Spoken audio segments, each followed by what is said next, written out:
Home prices nationwide in the USA were up as much as 13% in the past year, which helped lift 4 million homeowners from being underwater. But those price increases are also pricing many out of the market. To further discuss affordable or unaffordable housing, as the case may be, is Pej Barlavi, CEO of Barlavi Realty. Thanks for joining us. Thank you for having me. So, Pej, as we've been seeing in those two reports, many major metropolitan cities around the world are becoming basically unaffordable for most middle-income people to afford to buy homes in. Which cities globally are the most expensive? Well, there's two ways of looking at how you express expensive. If you're looking at price per square foot or square meter, Monaco comes in first. $1 million gets you about 15 square meters or 160 square feet, followed by Hong Kong, London, Singapore. New York is ranked 6th, so still pretty affordable. If you're looking at the high-end market, it changes completely. You're looking at Hong Kong at #1, followed by Tokyo, and then you have Tokyo, and then you have Hong Kong, Tokyo, Singapore, London, Paris, Moscow, and New York again. Basically, for people living in cities and trying to work in cities, it's become very, very, very difficult to own even a modest one-bedroom apartment. How did we get to this stage? The developers are building just high-end complexes and houses that if you're living next to a brand new building, your price is going up, and you want to try to get that to reflect what's being built in your neighborhood. So people are being priced out as these big developments and high-end developments are done. As a real estate agent, how much of somebody's monthly or annual income is going towards rent or is going towards mortgage in terms of proportion or percentage-wise, and how has that changed over the last 20 years or so?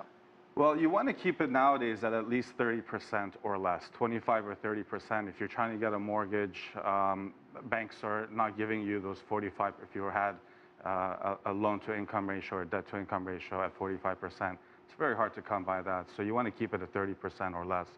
And this has changed. 10 years ago, it was about 15%, 20%. Right. Rents in New York are astronomical. So. And New York is not even top of the list. It's #7. Yeah. So rents are so high, people are paying as much as 50% of their salaries on rent. At least. Now, some cities, like we saw in Karina Huber's report, are taking some action against that, trying to help people with these so-called affordable housing programs.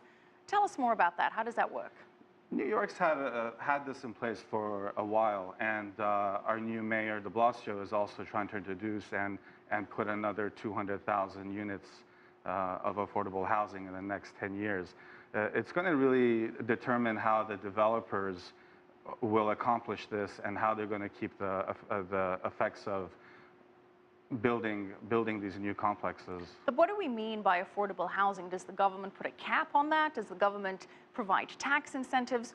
What are governments doing to make, or city municipalities doing to make housing more affordable? Tax incentives is definitely one way that they've been doing it. Another is that they will allocate for a new building to be built extra floors, and they'll allocate those apartments for affordable housing. So they'll allow the higher floors for more money and the lower floors. Now, there are some theories that say governments should come in, step in and intervene and say we're capping real estate prices at certain levels. Do you think that governments should be taking that kind of action, or does that totally negate the principles of free markets? That's not good at all. That definitely negates the principles of the free market. How can you do that if you do that in a big city like New York? So what can you do to help people be able to afford homes? Is it more initiatives like the Freddie Macs and the Fannie Maes that provide cheaper loans? Is it something like that that governments should be implementing?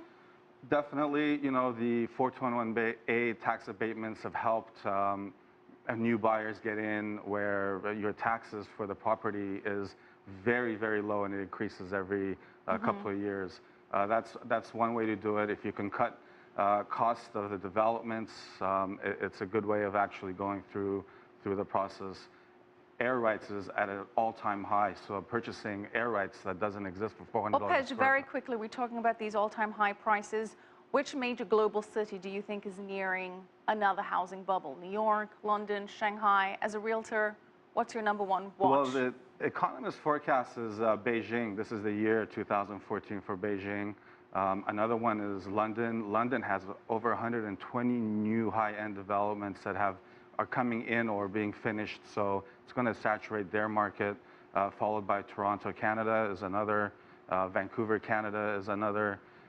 New York is pretty high. I mean, the last 5 deals we've done have been over asking, but who knows? If they increase the interest rates at the end of the year, you may see the bubble burst. All right. We may be repeating that same vicious cycle. Thank you so much, Pej Barlavi, CEO of Barlavi Realty.